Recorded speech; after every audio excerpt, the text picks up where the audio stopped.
ይህ ኢራን አይደለም። ይህ እስራኤል ቴልአቪቭም አይደለም። በሀገራችን በአርሲ ዞን በሽርካ ወረዳ የኦርቶዶክስ እምነት ተከታዮች ግድያ ዳግም ተፈጽሟል። በእምነታቸው ብቻ የንጹሃን ደም ፈሷል።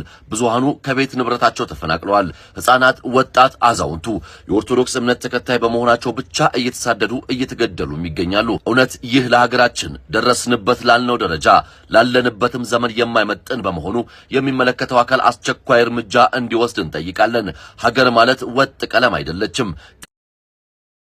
ሚስት ምን እንዳነሳሳት ባይታወቅም የባሏን ብልት መቁረጧ ተሰምቷል። ነገር ግን በተደረገ የ3 ሰዓት ስኬታማ ቀዶ ሕክምና ወደ ቀድሞ ቦታው ቢመለስም መሽናት እንጂ ሌላ ነገር የመፈጸም አቅም እንደ ቀድሞ ላይሆን እንደሚችል ተጠቁሟል። የ42 ዓመቱ ግለሰብ የደረሰባቸው ጥቃት አስከፊ ቢሆንም በአጭር ጊዜ ውስጥ ሆስፒታል መድረሳቸው ሕይወታቸውን ታድጓል። ይህ የሆነው በአሰላ ሆስፒታል በዶክተር ፍቃዱ ሀብታሙና ቡድናቸው ነው። ስለ ጉዳዩና ስለ አስደናቂው የሕክምና ስኬት ምን ሐሳብ አላችሁ? ኮሜንት ላይ አስቀምጡልኝ። ፎሎ ማድረጋ ነጋሽ በዳዳ በቁጥጥር ስር ብሏል።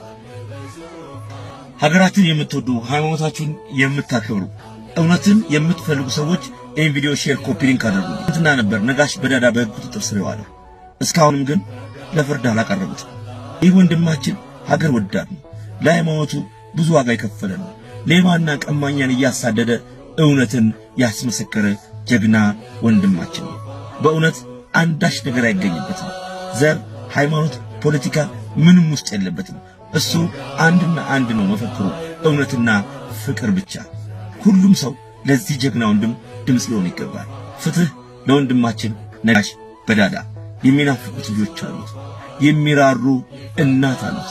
እባካቸው የሕግ ክፍሎች ይህንን ወንድም አፋጣኝ በሆነ ነገር ወደ ቤተሰቡ እንድትመልሱልን በታላቅ ትሕትና እንጠይቃለን።